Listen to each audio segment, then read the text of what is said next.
Hello everybody and happy holiday season, and it is getting closer to NFL draft time. We're not exactly right around the corner, but we're getting there. Today we'll be looking and kind of analyzing and taking a little bit of a deeper dive than you probably get with the top 5 quarterbacks in this class. It's not going to be like extremely long, but we're going to look at some qualities and diagnose what they do well. There's a few things though. First things first, this is my first year really doing draft analysis. 2 years in the past I started to get into the draft. Last year I was pretty involved, and now this year I'm going not all in, but I'm pretty close. I have developed something called the I score. It's basically taking the top 10 qualities that I find in a quarterback, or I look for in a quarterback, and then rate it out of 10. Basically 10 categories, each one rated out of 10, and then out of 100 there's a final score. And I'll tell you what, they aren't as high. So if you see somewhere in the 70s, that's actually pretty good, really good. First things first, let's get into this quarterback class, diagnose, go over their numbers on the season and what they do well, what they don't do so well, and kind of just take a dive in. I didn't know if I should start with number 1 or number 5, but I think we'll just start at number 5. At number 5 is Jayden Daniels. I was absolutely gushing about him in my last mock draft. I really like the prospect. I like his upside,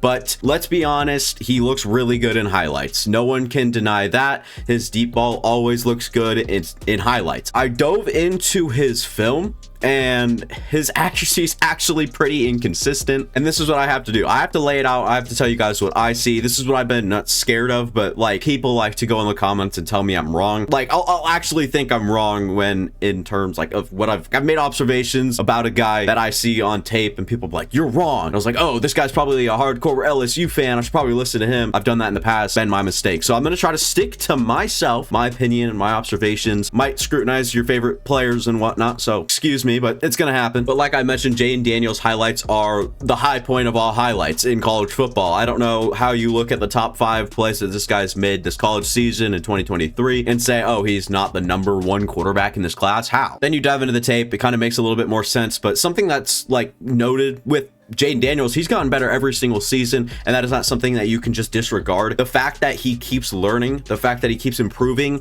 and the fact that it looks like he wants to. He's going to play great at the next level, at least with his legs. His arms, like I mentioned, or his arm, has a little bit of an inconsistent, tick to it, but let's dive into what he does well and what he doesn't in a deeper look. In my opinion, he floats as a runner. I mean, it just is pretty noticeable how light he is on his feet. He can move in and out cuts. He can just move move out of the pocket very quickly. There's a lot to like about him as a runner. In my opinion, he's already a better runner than when we saw rookie Lamar Jackson in the NFL. I think he's already a better runner and can make guys miss in a phone booth like crazy. He's got a great escapability in one-on-one situations against defensive linemen, whether it's an edge rusher, even linebackers that come up sometimes will miss. I mean, most of the time actually, he makes a lot of people miss in one-on-one situations. He looks pretty good and poised as a passer, and he always looks to pass first, but a lot of that is because he has so much time in the pocket. So he might step back, look, and then go through his reads after staring down his first one for a while. Then he'll look at other options, and then he runs, which I like. He's not really eager to run. And oh my, he puts himself in harm's way a lot, which you hate, but he can take a hit. He has taken so many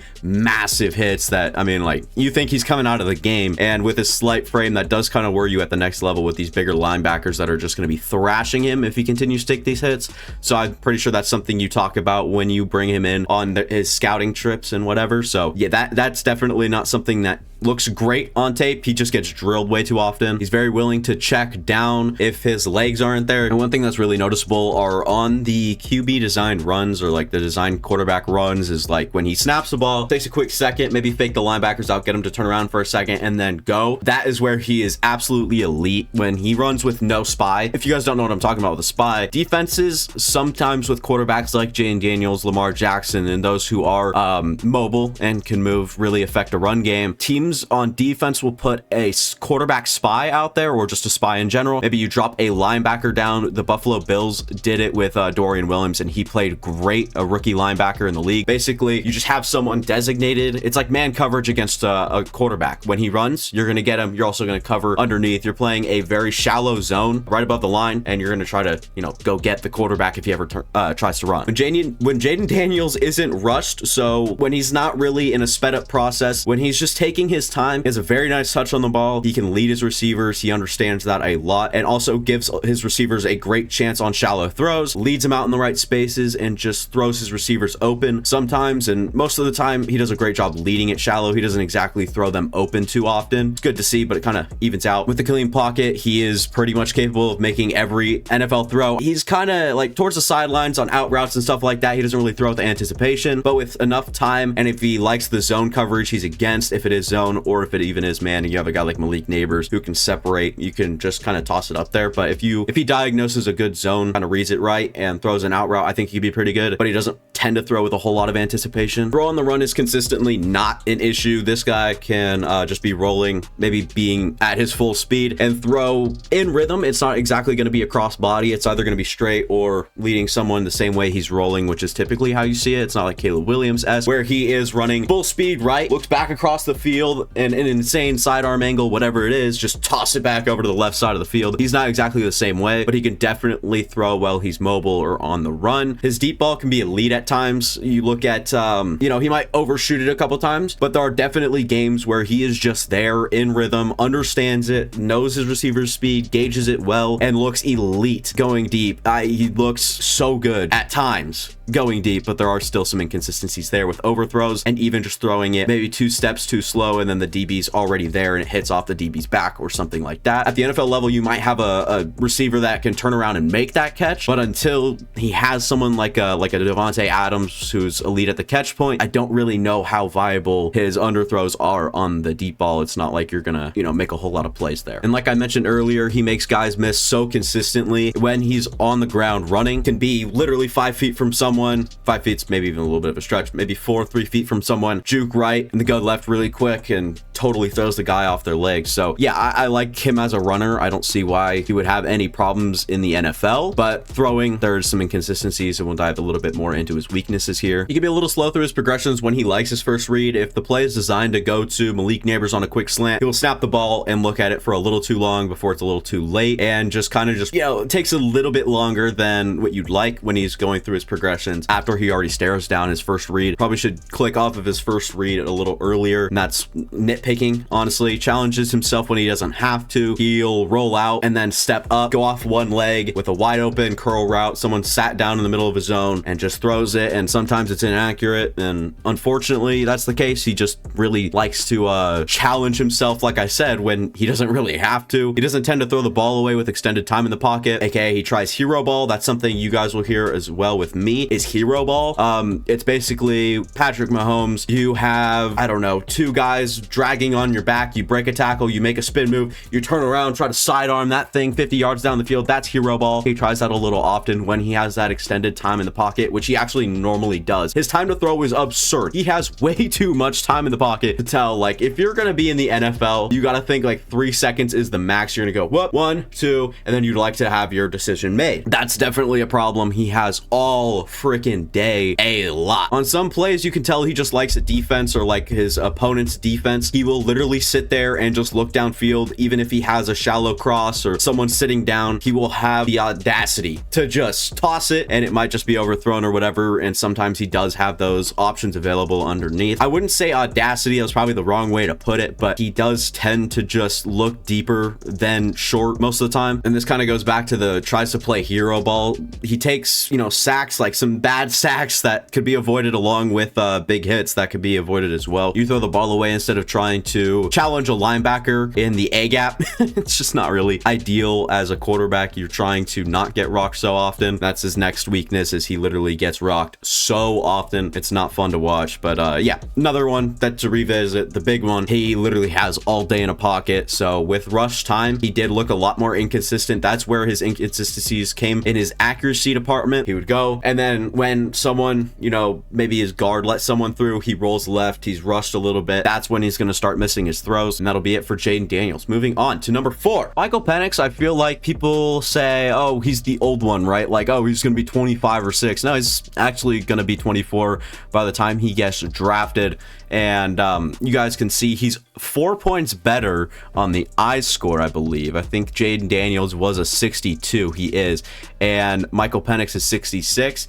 So 4 points is actually a decent gap. It's not like a huge gap or anything like that. So these guys kind of go hand in hand with, I mean, they're around the same age, actually. I think Daniels might be 23 or 4, and Michael Penix just even a year older. It doesn't really matter. I think teams will kind of factor that out with how long quarterbacks are playing. He is ranked at number 4 with the I score for me, and yeah, that's actually a good thing. You know, top 5 in this class is good. JJ McCarthy didn't even make this list. First thing that really stands out for him is his rifle arm. He literally has a gun as a hand. This guy will step back, find a receiver, and sling it. It's a great process. It's really fun to watch, and he just has a rifle arm. His deep ball looks so good because he lasers it. So he doesn't exactly do that touch like with other quarterbacks. You might see them kind of lay it up over and it'll kind of sail and drop. He straight up lasers it. So it's not exactly a polished deep ball, and that's kind of where his overall ball placement lacks, is he doesn't try to shoot it over. He more lasers. So that makes him like especially good up the seam when he could throw towards the middle of the field, other than shading outside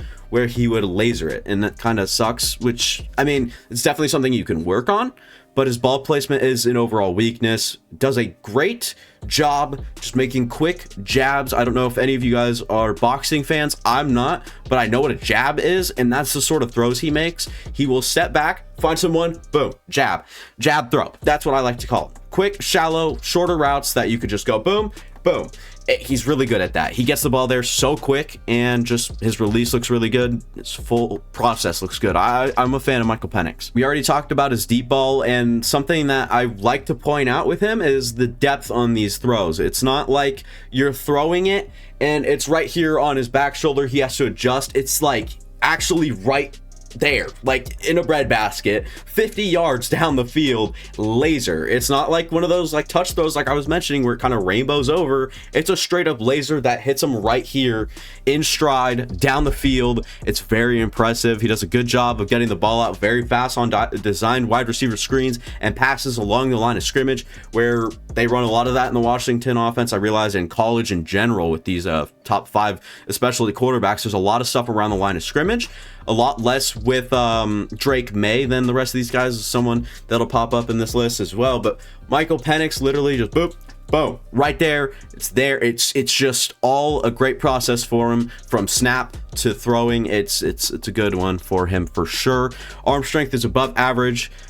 Gets through progressions well when he has to. Basically meaning if his first read isn't open, and he's got such a talented wide receiving group that most of the time the first read will work open if it's against the right defense. But when it's not, which is only occasionally, he does a good job getting through the other reads. And this is what I was talking about. His whole process is good. I wrote down quick to find a receiver, adjust, and throw. He's good at just diagnosing, finding, release. Something I also liked about Michael Penix that stood out is he'd be shuffling. His footwork's good, but he would be like shuffling left and right, and he could still make accurate throws. So that's also something to point out, is he could literally be moving up, back, sideways, both ways, and just deliver an absolute dime. And this is another quarterback that basically has all day to throw. He just kind of sits back, finds reads, throws. Like I mentioned, his process is sound, but with a lot of pressure, or with pressure, he does kind of lack. A lot of his throws hits the turf, either misses, just straight up misses, or missed times, miscommunications, just a lot of misses sometimes, where you might have a receiver running like what's like a in, so you'd have like them on a fake slant and they curl and they sit down. Whether he mistimes it or the receiver breaks at the wrong spot, you see a lot of that sort of miscommunication, mistiming stuff, and that kind of does stand out against better defenses, and those are the plays that really changes the game.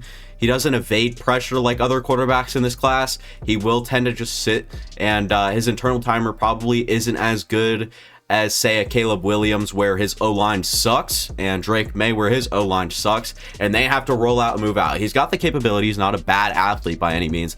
Just doesn't really display it in the pocket, and when he's getting pressured. A lot of quick screens and quick routes, but his throws downfield are beautiful, so I don't think you really care about it too much. And he he likes to rifle. He doesn't ever touch past the ball. Like, there's no ever, like, you know, in Madden, when you hold down the button, it bullets. That's all Michael Penix does. It's not a bad thing, but at times it could be a struggle when you're not just trying to laser over, and his balls might get tipped, or, you know, even down the field or over a linebacker. You're not exactly looking to get it over, more just fitting it past them. And yeah, the last weakness / note here for Michael Penix is doesn't have an answer when guys get in his face, meaning a guard of his or his center lets someone pass, or they rush 6, the opposing team rushes 6, gets in. When someone is right here, he can get the ball out. He just struggles to really just make the heroic completion. He doesn't ever, oh, he's fading back on one leg because he's getting absolutely drilled, makes the throw. Most of the time he gets the ball out. It's not accurate, and did put the ball in harm's way like once on tape out of the few games I watched. So yeah, Michael Penix, good prospect, number 4 in this class for a reason. And we'll move to my quarterback rank, number 3. This is where it gets kind of confusing with the I score. So Bo Nix is my 3rd quarterback. I didn't want to make the jump over Drake May. After I didn't like Drake May the first time through watching him, I said, screw it, I'm gonna put Bo Nix at number 2, because that's where his I score came up. He looked so good. And I score, by the way, both your eyes, do they pass the eye test, is one of the reasons it's called the I score. And my name's Ian, so it kind of just works out in the end there. Bo Nix ended up landing higher on the I score than Drake May, and I know this has no credit whatsoever. There is nothing holding the I score accountable. There's no past years. There's no how accurate is it. It's a first year developing thing, and just a quick fun little number to put out there that kind of gauges these guys on different levels. So don't take it to heart if Drake May finishes under Bo Nix. He's still a better draft prospect, and that is why he is above Bo Nix, who is next quarterback at 3, and I'm pretty sure you guys know the top 2. Yes, I was never a big Bo Nix guy, and I'm sure a lot of you guys aren't, but I watched this tape, and there is no reason this guy can't be the best NFL quarterback in this class. It's so weird, right? Someone could have very little hype, if you will, and past years in college might come back to hurt his reputation in current time. And I feel like that's what's happening with Bo Nix, because damn, he looks so good. I don't understand it. I was in a Bo Nix guy. I didn't overwhelm me, and I knew he had the arm talent. I knew he had some sort of mobile availability, but I didn't know it was this good. I watched this tape, and me, oh my, I fell not quite in love. I definitely fell forward. He looks a lot better than I thought he would. But this is perspective. He has significantly less weaknesses than every single quarterback on this list. But let's start with his strengths here. He can climb up and down the pocket calmly and can scramble out of it. So he can literally step back, and if the pocket collapses behind him with just there's no panic in his game. He steps up, looks for another receiver. If he doesn't find it, nor a check down, he might just scramble, get you 5 yards. He's great at both reading the field and getting passes out on the move. I wouldn't say exactly sprinting, but rolling out of the pocket or rolling out to the sideline, he can make all throws. Very apparent arm strength and arm talent with great release / throwing motion. That one kind of stands for itself if you guys watch the highlights. Evades early pressure often, escapes and makes good throws on the move, like I already mentioned. He's very good at eluding early pressure. They get an extra blitzer, or he just comes through the A gap absolutely uncovered by an O lineman, someone like a linebacker or an edge rusher or whoever it is, maybe a nickel blitz. That initial pressure, Bo Nix is so good at eluding and getting out of it, which is good. He looks very natural at the quarterback spot in the fluid offense that he's in. I wouldn't say, you put him in an Atlanta offense, he probably wouldn't look. Actually, Atlanta could be a fun one for him, but I don't know. You could put him into a pretty different offensive system, and I don't think he'd look as good. But in the offense he's currently in, which is very talked about as like a system like different from most college teams in Oregon. I don't know. I don't watch a whole lot of college football, just film. And oh my, Bo Nix looks so natural at the spot, looks at all the right spots, and that comes with the seniority. He is older than, I think he'll be 24 when he comes out or starts playing at least. Good at finding open spaces, looks at the whole field diagnosis, finds an open space, dumps it down, and or just on the ground. He's good at knowing where the defense would really naturally end up as he's rolling out. A lot of passes around the line of scrimmage where he leads his receiver very well, meaning if the receiver's running a bubble screen, they have someone collapsing on the inside, he will make sure to throw it towards the outside where there isn't the pressure or the tackle to be, or the tackler to be. So he's really good at leading his receivers around the line of scrimmage. Very good deep passes, though they are few and far between. He doesn't throw it deep often, but when he does, it looks good. I would say very good, because that's the note I have here. Yes, it might have been late at night when I was writing these notes down and watching film, but I stand by sleepy me, because I went back and watched a few. I had to record a few for this video, and when he's looking deep, it's very good. All right, very good. That's where I don't understand the separation between him and other guys in this class. I feel like a lot of people are looking at Bo Nix and kind of separating him from like a good quarterback, or like this is why you don't hear a bunch of hype on him, is because he isn't as flashy or perfect as these other quarterbacks may be, right? But he can get it downfield with elite arm talent, motion, and power. There's no reason his arm shouldn't be talked about with the other guys. Gets through all of his reads, even while moving through the pocket. He looks very poised and continues to read. Even though he might feel pressure, he might step back or step up, shuffle right, shuffle left. He is still looking and getting through his reads, which is something that stands out to me. Shows great ball placement and is very wide receiver friendly on short and quicker routes, meaning someone runs a curl and they have someone crashing down, say a safety that sees them, he'll throw them either away from that contact and or towards the quarterback, where it's kind of tight end like, where they'll catch it, pivot one way, and try to make the guy who's coming to like a gunning like a safety from over top coming down, crashing down, catch the ball, turn immediately. That way you're trying to evade the safety that's crashing down, thinking that they don't know that, you know, whatever, they don't think that you know that they're there, if that makes any sense at all. Agile mover within and outside of the pocket, keeps his eyes downfield and is always ready to strike, meaning he can look and he could be a centimeter away from the sideline. If he sees something he likes, he's ready to throw it, and that I like. It's very good mind thing as well. Understands his offense very well, which is another good tell to the old thinker there. Not a dual threat, but has the speed to threaten defenses with his legs. Won't always look for the home run. Willing to settle with more shallow routes and check downs, which is also something that goes to the thinker. Always hits his guys in stride while rolling. It's not an issue. It's not like you see guys roll out and they might have to just throw it where the receiver is going to end up, and they might have to like reach down to the hip and get it. No, he's throwing it right there in stride at least, and he has some very talented and athletic receivers that move pretty quick, so it shows good timing as well.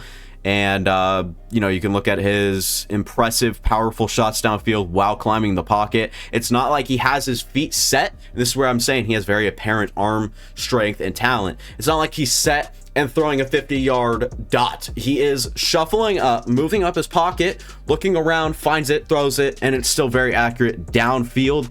And maybe not as downfield as Michael Penix has thrown it, but stuff like that. And he can rifle up the seam, same as Michael Penix. He can just find his guys, especially up the seam, just ready to gun it out. He has two very talented tight ends in both Ferguson and Justin Herbert's little brother. I think it might be Justin Herbert's little brother. At least it looked like him. So there's that as well. Understands his offense and executes it very well, meaning he understands it, like I said earlier. But not only that, does he execute it. He executes it so well and is very much, you know, the coach, I'm sure, is very happy with how he processes that offense and makes his reads and whatnot. Now, his biggest knock for me is he is overly predictable after he snaps the ball. He constantly and always, and this might be by design, but it might turn into a habit at the next level, where he constantly snaps the ball, takes a second, not even a second, he goes, snap, look, and then rolls right. Every single play you watch, he does the same thing. He goes snap, look, not there, roll right. Always. It always rolls right. He's limited in that Oregon offense. There's definitely things like the deep ball and deeper intermediate, where it's like in those 20-yard zones. He's not exactly targeting every play like Drake May. That guy throws it downfield. Average depth of target, it's got to be, or average depth of attempt, whatever it is, has got to be the highest in his class. He looks downfield so much. but doesn't constantly stretch the field like the others in this draft, though he does it so consistently when he does. So he has a very high completion percentage down the field, but doesn't take the exact sample size the other guys might. Like I mentioned, Drake May just heaves it long every play, and that's something like, it's not gunslinger mentality, but he shows confidence in his arm strength and arm, and his receivers do a lot for him after the catch, inflates his numbers maybe a little bit, and that's the only knocks I have there for Bo Nix. In my opinion, came out very surprised with him, and now we're ready to talk about UNC's Drake May, who finished 3 points behind Bo Nix, and that is almost the gap between Jane Daniels and Michael Penix. So that's something to remind, or something to keep in mind, and I will rewatch Drake May for the 3rd time soon. I don't know how soon I'll get to it, considering I want to do a little bit more with skill positions here. Drake May has a lot to rave about. His deep ball is very solid, throws lasers to every stage on the field or every spot on the field. He doesn't like to throw it away, and that's not necessarily a bad thing when he's as mobile as he is. He always looks to gain yards, runs through the middle of the line for 2 or 3, either it's the A or B gap, basically steps back and doesn't like it, has time, he will just run for 2 yards and slide. And that's what I like, because it puts like you're okay, put it this way, you're 2nd and 8 and you are looking for the first down, but you're also willing to gain the yards instead of throwing it away and making it too hard, or 2 yards harder. Instead, you want to snap the ball and get the 2 yards or 3 yards or 4, and sometimes can turn into 5 with, you know, if he wants to take the hit, if he doesn't like, or if he likes the matchup that he'd be going into. So it's good to see. He's a mobile quarterback that throws accurately on the run up the field, meaning he could be rolling out and hit a receiver in stride 20 yards down the field, and that is meaning on the run, not on the roll, like I would say with Bo Nix, where he kind of just, you know, goes out, he kind of drifts out and makes the throw. Drake May is evading pressure, running, and just throws a dime, which I really like that as well. With time, May can find the right guy and rifle it. His process is very, not flawed, but not as good as other guys like Michael Penix and Bo Nix especially stand out to me, where they catch, look, throw. Drake May is a lot like, I don't know, there's no really comparison, but he steps back and finds him if he has the time. If his O-line, which is tragic, holds up, then he can find the right guy and make sure he gets it, and that's still valuable. Avoids big hits via sliding and getting out of bounds, keeps his eyes downfield before he takes off to run, meaning he doesn't, like, he might decide to run, but he still has his eyes down the field, other than taking the snap, decides to run, and just puts his head down and looks in front of him. He often keeps his eyes down the field. And Drake May really struggles with accuracy, and a lot of that is because he has a bad O-line. Kind of gave me a glimpse into what his NFL career could be, and it is not scary, but it's inconsistent. He struggles with his accuracy a lot in the middle, and even shorter routes where the guy was to run 8 yards or 10 yards out and turn around, and you got to throw with that anticipation. Sometimes the ball literally just gets away from him and he overshoots it, so that is a little scary. But he has a very good deep ball, and that even isn't that consistent. But when it is, and when he's in rhythm, and when he's feeling good, he probably has the best deep ball in this class. So good. And with the power he can use to drive down the field, he also throws between tight windows, shows flashes of great elusiveness when scrambling. He can juke guys out of their shoes, and he doesn't exactly look like the Lamar Jacksons and Jay Daniels of the world where they're flying, but he can run probably in the 4.5s, 4.6s, depending on, you know, it kind of looks that way, and then can just juke guys out of the boots, accelerate, and make the right move, whatever it is. It's good. Always on the move, hard to sack and neutralize. As a defense, you're looking at the quarterback, and he's always moving. He's always shuffling. He's always scrambling. He's always making it difficult, and definitely hard to sack, and shows good anticipation at times. There's definitely a lot of wait for the guy to get open and throw it, and there's a lot of the trying to throw his guys open, which he has to. He doesn't even have that great of a wide receiver room. He's definitely capable of making all the throws, all the great NFL throws that you look at, just not consistently, and maybe not as often as other people. Made a spelling error, I'm gonna fix that real quick, but he can make all the throws, just not consistently, to the point where other guys are doing it not as consistent. Like, okay, very difference from other guys in this class. Drake May missed some that definitely should have had, or that he definitely should have had. It's not as inconsistent as I'm maybe making it seem, but it's a lot less consistent. It's a lot less consistent than you would like. I'll put it that way. Gives guys a chance downfield, jump ball, whether it's whether it's throwing a jump ball or leading him deep. I'm losing my head at this point. Basically, always gives this guy a chance. Even it might look like a free play, but there's no flag or anything like that, because you know how sometimes someone will jump off sides on the defense or neutral zone infraction, whatever they're calling it nowadays, false start. You're gonna step back and you're gonna take a freaking heave downfield. Sometimes he does that just for the fun of it. Whether it's throwing a jump ball or leading him deep, he actually always gives his guys a chance on the ball, which is good. Good vision in the run game for sure. Exploits bad defenses consistently, or like a defensive breakdown. Say a linebacker goes the wrong way or doesn't get the average depth that he's supposed to. He will take the advantage there and carve it up. Looks very good when he just dots up in the pocket in rhythm. I think he should stick to the pocket a little bit more, and that's something that's going to be very intriguing at the next level. When he's in the pocket, in rhythm, he looks like the best pocket passer in this freaking class. All right. Even better than, I mean, Caleb Williams is never in structure, but when Drake May is and his offensive line doesn't tragically fall apart in front of his eyes, he can sit there and just dot defenses up all day, especially in rhythm. Though the games I watched aren't exactly against the highest caliber of, competition, and hopefully the film that I get adds different games against a little bit better talent. But just in general, love the player and the arm talent. Not more than Bo Nix, but definitely higher upside than Bo Nix, and that's why he is, and he's also 2 years younger, that's why he is at number 2 for me instead of number 3.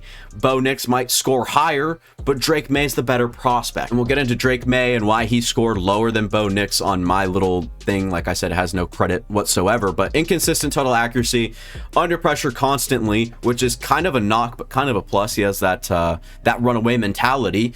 Doesn't like throwing the ball away. He doesn't like to play hero ball, but he likes to, like I mentioned, get even 1 or 2 yards if it's there. And it often led to someone either shoving him out of bounds, which I just almost lost my elbow there on my armrest. So it could get a little tough with him, and you might have to teach him, hey, it's okay to take the throwaway. Like, you might even prefer it sometimes. Looks eager to get on the move, sometimes a little early. He looks like he always wants to move when I think he's better in the pocket, but he really doesn't trust his O-line, and that shows up heavily in what he anticipates to do during the course of a play. He snaps the ball, and he's already looking to get out of the pocket. He's not exactly trusting in what's happening, and for himself to even make a read, he has to feel like he can avoid pressure first before getting that. So I feel like it's always at the top of his mind to move, and maybe I'm wrong, maybe. I don't know how his brain works, but basically just evades a lot and tries to move in the pocket when he doesn't necessarily have to, or just does it a little early. Even if he has to, he could do it. He could sit in for another second and try to find someone, but even if he doesn't, it does let the defense get a little closer to him. So I guess it's kind of a win-lose situation there. He puts the ball in harm's way, trying to play hero ball, and that's, like I mentioned, that's what hero ball is. You're trying to make those heroic plays, keep the game alive, keep the team alive, even when you don't have to. And he tries to play hero ball and puts the ball in harm's way. Sometimes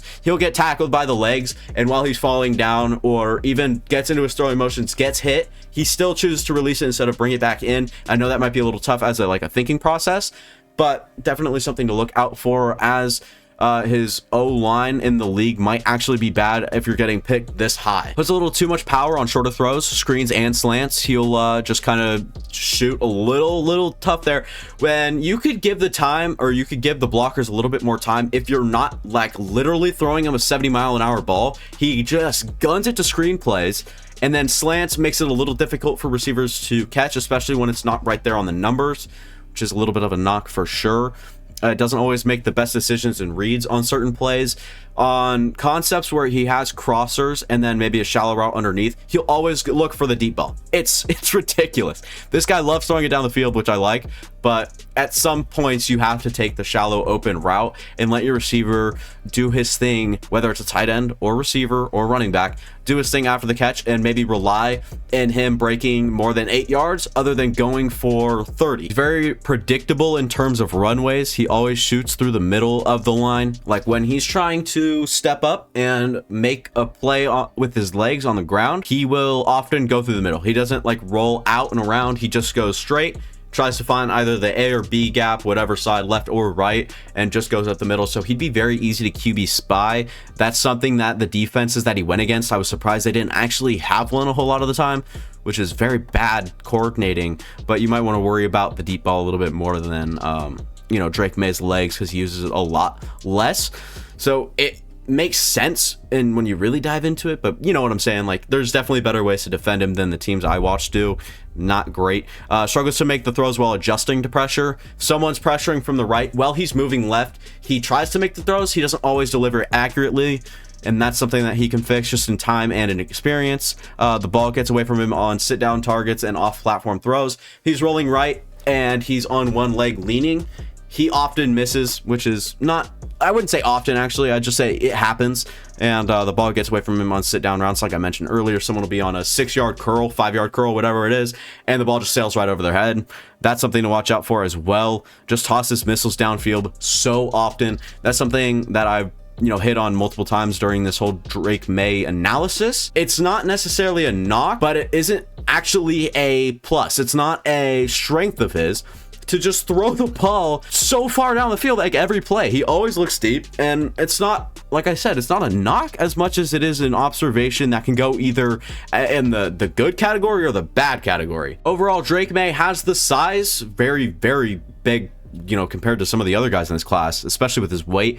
He has the talent, he has the arm, he has the legs to be an elite quarterback at the next level, and we'll see where he gets drafted. A lot of Giants and Patriots talk right now for Drake May, and I don't know where I had him. I think I had him with the Patriots in this last mock draft, actually. So maybe when I come out with another one, I'll try to shake it up and get a little fun with it. But Drake May from UNC just needs to fix and fine-tune a few things, and he'd come out with a way better score than 67, which ended up, like I keep mentioning, below Bo Nix. Now let's move to the number 1 prospect, Caleb Williams. And no, he's not the number 1 prospect in the draft for me. That would probably be Marvin Harrison Jr. Caleb Williams is just the number 1 quarterback in both prospect and in score rating. 74 out of 100 is the highest by far. I wouldn't say by far, actually. 4 points over the next best guy. And there are things you could definitely go higher with Caleb Williams, and I'll do, like I mentioned, reassess all this stuff. I'll just read off his strengths because they're very well known around like the draft community. So plays hero ball a lot, completes it most of the time, and has that Mahomes potential. I keep saying, like, Caleb Williams' ceiling at this point is the worst year of Mahomes' career, which is still a very good top 3 quarterback in the NFL. Uses a variety of arm angles to clear defenders' arms and bodies, meaning he just adjusts his arm instead of the typical, over the shoulder, whatever it is. He can like literally do this and then like throw it off his pinky. Maybe he can flick it off his pinky 20 yards down the field and clear all the arms of the defensive line that's trying to swat it and the linebacker that is right there in the middle of the throw. He's very good at slicing a defense up just with arm angles. Throw on the run is definitely a huge plus for him.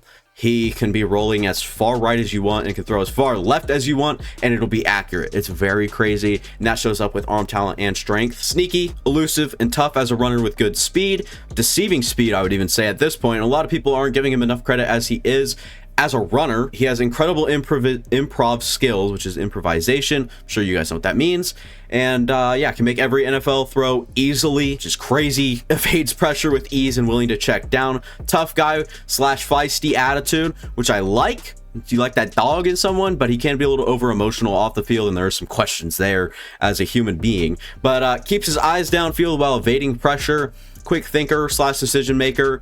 Read, look, throw. He's one of those guys that has a nice process where he can literally snap the ball. He might roll right or left at some point. He doesn't exactly stay in the pocket, then read the play and then make the throw. He's more of those guys that can look around the field, and once he finds something, he has his mind made up and he's throwing it, and that leads to mistakes a very limited amount of times, but it still happens.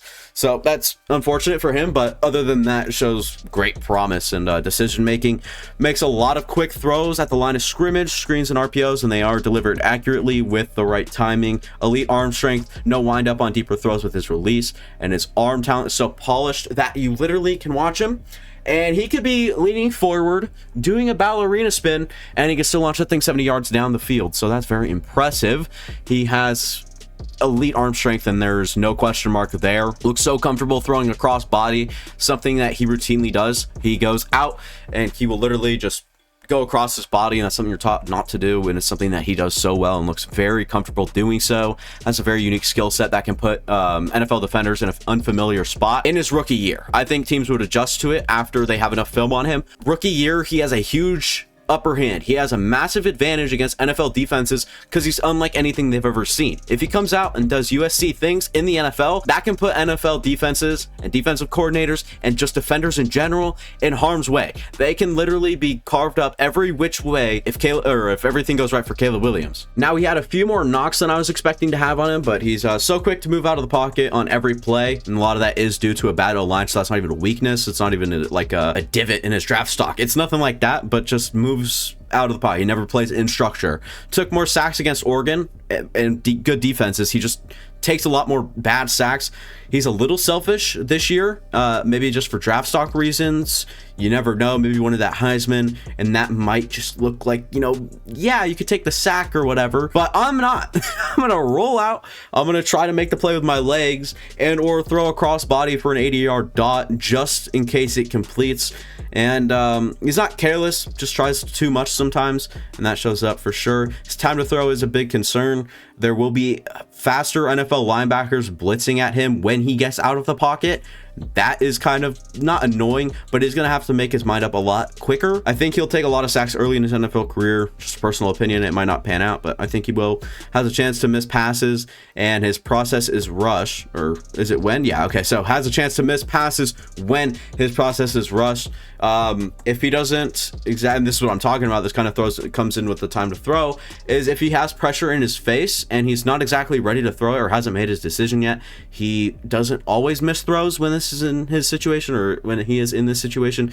He just tends to miss often, or a little bit more often than usual than normally how he just plays hero ball. He would get out, have pressure in his face, and miss the throw. It's not anything crazy. The ball gets away from him on sidelines sometimes in that sort of situation. Hero ball didn't work too well against quick and good defenses with a little bit more athletes, and that is coming kind of back to the Oregon game as well, where he just doesn't exactly do it all against better defenses. If he's going against a lower tier of competition, no disrespect to any of the teams he's gone against, where he's absolutely carved up, there's a lot less athletic presence on the field than a top school that has a good defense. So it's fine. Doesn't lead his receivers on basic curls, hitch routes, so it's kind of self-explanatory. Someone's sitting down, he's going to throw it to them. He's not really going to lead them left, right, and or shallow. Definitely something with his accuracy that he can do about it. So if he wants to change it, I'm sure he could I'm sure he could tap a button or snap his fingers and make the adjustment just like that. So it's not a huge concern. Needs playmakers that move and play as well as he does out of structure. This is huge. When you have guys like Zachariah Branch, Brendan Rice has done it more than anyone else that popped out on tape for me, where he will run and he'll never stop running, and they have such a deep receiver rotation because I'm sure guys get so gassed from how much he improvises. They also have to. He needs better receivers that understand football and evading pressure and improvisation when they're going across the field. Oh, my quarterback rolled the other way. Let me roll with him and try to make a defender lose track of me during this whole play. It's a whole thing. And you can look at anything else, any tape. All right, you look at how much these receivers move. It's not a problem, but he needs it. And he's not really going to make plays with receivers that sit down and or unathletic receivers. Like, if they have a great understanding, like, dude, he would pair so well with Cooper Kupp and his football IQ. That would be fun. Definitely not going to happen. But yeah, on sideline throws, the ball often sails further out of bounds versus giving his receiver a realistic chance. Tends to happen. I think he might be a little scared of interceptions, and that kind of happened later in the season versus early. He wasn't scared to throw it towards inbounds versus out. He just, tends to favor the out of bounds result versus giving his receiver a chance. Maybe it's bobbled or maybe it's jumped and a receiver or a DB gets it. So decision making got worse through the 2023 season. This I kind of worry about. I watched the first game of the season, I watched the last, and I watched a lot in between, and I watched kind of in order and whatever. But after I was done watching, I was like, okay, I'm gonna go to the first game, I'm gonna go to the last. It looked severely different, and in my opinion, his decision making did get worse, and he got a little bit more concerned as the season went on.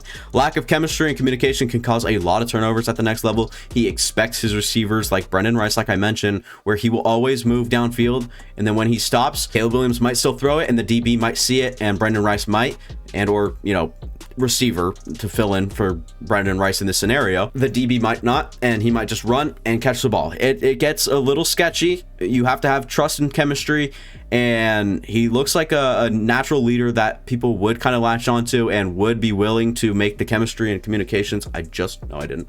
Okay, there's a bug in here. Anyways, it can cause a lot of turnovers at the next level if it's not executed correctly. Doesn't throw the ball away. He tries to play hero ball, and sometimes that comes back to knock him, but that's also why his draft stock is very high. Another one of those things where it's not a knock and it's definitely not a plus. Somewhere in the middle, you find even ground, and there's pluses and minuses to this trait, which is doesn't throw the ball away and likes to play the hero ball. So that'll be all for me. Thank you guys for watching. If you guys enjoyed, go ahead and leave a like, go down, subscribe. If you guys have any critiquing, I'm sure you guys have already commented it. And other than that, that'll be all for me. Thank you guys for watching. Deuces.